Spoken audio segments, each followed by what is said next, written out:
As a 78-year-old physician who's treated thousands of seniors, I've witnessed a disturbing pattern. Once healthy, active adults suddenly declining after age 70. Recently, my dear friend and patient Robert showed no warning signs during his checkup. 2 weeks later, he suffered a severe stroke that could have been prevented. This experience haunts me, but it also drives me to share critical information that could save lives. Today, I'll reveal 3 deadly health issues that are silently affecting seniors over 70 and the crucial steps to prevent them. If you care about your health or have loved ones in their senior years, this information could make the difference between life and death. Before we begin, share your city in the comments below. I'd love to know where you're watching from. Don't forget to hit that like button and subscribe for more life-changing insights. 1. Increased disease risk. During my 45 years in medicine, I've seen too many cases like Robert's. As an emergency room physician, I noticed a troubling pattern.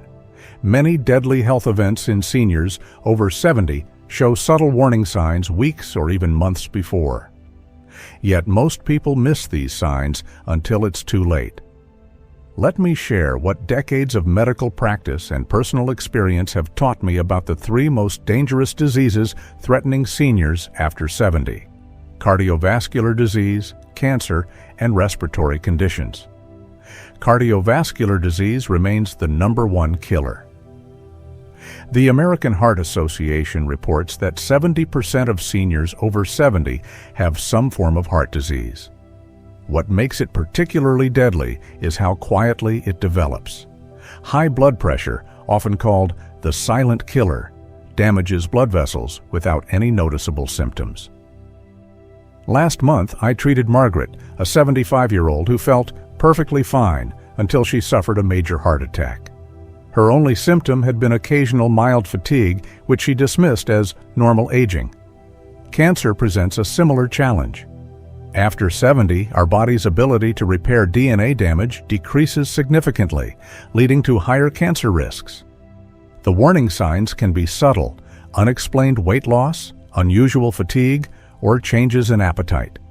Many seniors attribute these symptoms to aging, losing precious time for early intervention. I've seen countless patients who waited months before seeking help, thinking their symptoms weren't serious enough to mention.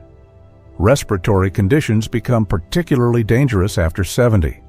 Our lung capacity naturally decreases with age, but certain warning signs shouldn't be ignored. Shortness of breath while doing simple tasks, persistent coughs, or frequent respiratory infections need immediate attention.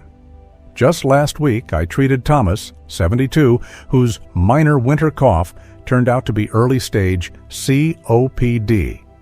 Catching it early made all the difference in his treatment outcome. When it comes to heart disease, you need to watch for unexpected fatigue, mild chest discomfort, shortness of breath during light activities, swollen ankles, and irregular heartbeat. For cancer, be alert to unexplained weight loss, persistent fatigue, changes in skin appearance, difficulty swallowing, and unexplained pain. With respiratory conditions, pay attention to chronic cough, breathing difficulties during simple tasks, frequent chest infections, and wheezing. The good news? Modern medicine offers effective prevention strategies. Regular blood pressure monitoring, annual cancer screenings, and respiratory function tests can catch problems early. I've seen remarkable recoveries when we catch these conditions in time. Prevention works. Sarah, my 82-year-old patient, discovered early-stage breast cancer through routine mammography. Today, 5 years later, she's cancer-free and teaches water aerobics at her local community center. Regular checkups saved her life. My strongest advice? Don't wait for severe symptoms. Schedule regular checkups, get recommended screenings, and most importantly, don't dismiss mild symptoms as just aging. Your body is trying to tell you something. Listen to it. Every senior over 70 should prioritize regular health monitoring. This means monthly blood pressure checks, completing cancer screenings as recommended by your doctor, having annual respiratory function tests, and reporting any new symptoms, no matter how minor they seem. If you're still watching, please comment "Health" below to let me know you're learning valuable information. Your engagement helps us reach more seniors who need this life-saving knowledge. Remember, understanding these risks isn't about living in fear. It's about taking control of your health. In our next section, I'll share critical insights about physical decline and how to prevent it. Stay tuned. 2. Physical decline. As both a physician and a senior myself, I understand physical decline from both sides of the medical desk. At 78, I still practice medicine, but I've noticed changes in my own body that mirror what my patients experience. Let me share what science and experience have taught me about physical decline after 70. The aging process begins subtly. I remember John, my 71-year-old tennis partner, who first noticed something was different when he couldn't serve with his usual power. He dismissed it as temporary fatigue, but it was actually the beginning of significant muscle loss, a condition we doctors call sarcopenia. After 70, we typically lose 3 to 5% of our muscle mass each year unless we take specific actions to prevent it. Our bones and joints face similar challenges. The body's ability to maintain bone density decreases dramatically, especially in women after menopause. Just last month, my patient Helen, a former marathon runner, discovered she had developed osteoporosis despite her active lifestyle. The silent nature of bone loss makes it particularly dangerous. Often, the first sign is a serious fracture. Brain and nerve cells also undergo crucial changes. Unlike skin or muscle cells, these cells don't regenerate easily. This explains why many seniors experience slower reaction times and balance issues. I've seen too many patients suffer falls because they didn't realize their balance was deteriorating until it was too late. But here's what gives me hope. I've witnessed countless seniors reverse their physical decline through targeted interventions. Take Maria, age 75, who could barely walk upstairs 6 months ago. After starting a structured strength training program, she now plays with her grandchildren in the park. The key was starting before severe decline set in. The science is clear about what works. Regular resistance training, even with light weights or resistance bands, can slow or reverse muscle loss. Weight-bearing exercises strengthen bones. Balance training prevents falls. But the most important factor is consistency. Even small daily efforts add up to significant results. From my decades of treating seniors, I've learned that successful physical maintenance requires a three-pronged approach. First, maintain muscle strength through regular resistance exercises. Second, protect bone density through proper nutrition and weight-bearing activities. Third, challenge your balance daily through simple exercises like standing on one foot while brushing your teeth. Don't wait for significant decline before taking action. Start now with activities you enjoy. Richard, my 83-year-old patient, began swimming 3 times a week after noticing leg weakness. Today, he's stronger than he was 5 years ago. His secret? He never misses a session because he genuinely enjoys the activity. The most dangerous mistake I see seniors make is accepting physical decline as inevitable. Yes, our bodies change with age, but we have remarkable control over how quickly and severely these changes affect us. Every day in my practice, I see seniors who maintain their independence well into their 80s and 90s through consistent, appropriate physical activity. What truly matters is understanding your body's signals and responding appropriately. One of my patients, Dorothy, age 82, noticed her grip strength weakening when she struggled to open jars. Instead of accepting this as inevitable aging, she started hand-strengthening exercises. Within 3 months, she regained most of her grip strength. This simple action helped her maintain her independence in daily activities. The key is to find activities that suit your current ability level and gradually build from there. Walking, water aerobics, Tai Chi, and gentle yoga are excellent starting points. These activities improve strength, balance, and flexibility while being kind to your joints.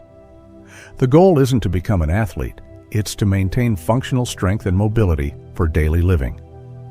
If you're still watching this video and finding this information valuable, please comment "strong" below. Your engagement helps us reach more seniors who need this crucial knowledge. Let me be clear, it's never too late to start. Next week, I'm celebrating with my patient George, who at 85 just completed his first 5K walk. He started with just 5 minutes of daily walking last year. Small steps lead to big victories. In our next section, we'll discuss how psychological stress affects physical health and what you can do about it. But remember, the body's decline isn't a fixed path. It's one we can influence through informed, consistent action. 3. Psychological stress. Throughout my medical career, one truth has become increasingly clear. The mind and body are inseparable, especially after age 70. As a physician who's now a senior myself, I've witnessed how psychological stress can be just as deadly as physical ailments, sometimes even more so. Let me share Clara's story. A vibrant 73-year-old retired teacher, she came to my office complaining of chest pains and dizzy spells. All her physical tests came back normal, but during our conversation, I learned she'd been living alone since losing her husband 6 months earlier. The isolation and grief were manifesting as physical symptoms. This is far more common than most people realize.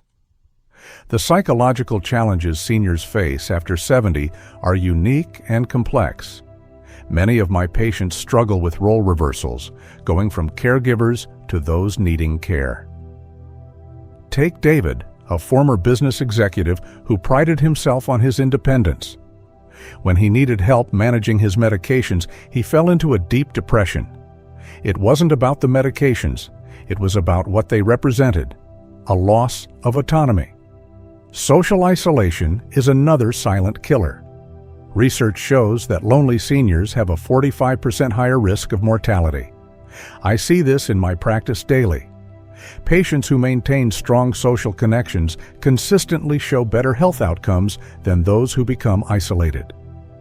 My patient Margaret joined a senior center after her husband passed away. Not only did her depression improve, but her blood pressure normalized and her diabetes became better controlled.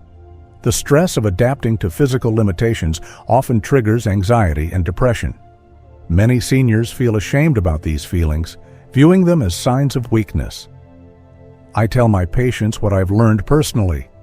Acknowledging these emotions is not weakness, it's wisdom. When we suppress our psychological stress, it often manifests as physical ailments. Family dynamics play a crucial role too. Adult children, though well-meaning, sometimes inadvertently increase their parents' stress by being overprotective. I recently treated Jack, whose daughter insisted on moving him to assisted living without consulting him. His blood pressure skyrocketed from the stress of losing control over his life decisions. We worked together to find a compromise that respected both his independence and his safety. The good news is that psychological stress is manageable with the right approach. I've seen remarkable transformations in patients who take proactive steps to maintain their mental health. Sarah, at 78, started volunteering at a local library. The sense of purpose and social connection dramatically improved her depression symptoms. Bill, 75, joined a men's discussion group. His chronic headaches, rooted in anxiety, decreased significantly. From both personal and professional experience, I found several effective strategies for managing psychological stress. Regular social interaction, even if it's just a daily phone call with family, makes a significant difference. Maintaining a sense of purpose through hobbies, volunteering, or part-time work helps combat depression. Physical activity, particularly group exercise classes, addresses both mental and physical health. Most importantly, don't dismiss psychological symptoms as just part of aging. If you're feeling persistently sad, anxious, or overwhelmed, seek help. Modern medicine offers excellent treatments for mental health issues at any age. I prescribed anti-anxiety medication to my patient Ruth at age 82, and she said it gave her her life back. If you're still watching and finding value in this information, please comment "Mind" below. Your engagement helps us reach other seniors who might be struggling silently with these issues. Remember, seeking help for mental health is just as important as treating physical ailments. I learned this myself when I felt overwhelmed after retiring from surgery and switching to general practice. Speaking with a counselor helped me navigate that transition successfully. In our next section, we'll discuss how seasonal changes affect seniors' health and the crucial steps for staying safe year-round. But first, understand that your mental health deserves the same attention and care as your physical health. It's not just about adding years to your life. It's about adding life to your years. 4. Seasonal vulnerability. After decades of treating seniors, I've observed that seasonal changes pose unique challenges for those over 70. Winter and summer can be particularly dangerous, but with proper preparation, these risks can be effectively managed. Let me start with a crucial case that changed how I view seasonal risks. Last winter, my patient Frank, a healthy 76-year-old, slipped on ice while getting his morning paper. What seemed like a minor fall resulted in a hip fracture that significantly impacted his independence. This taught me that seasonal dangers often strike when we least expect them.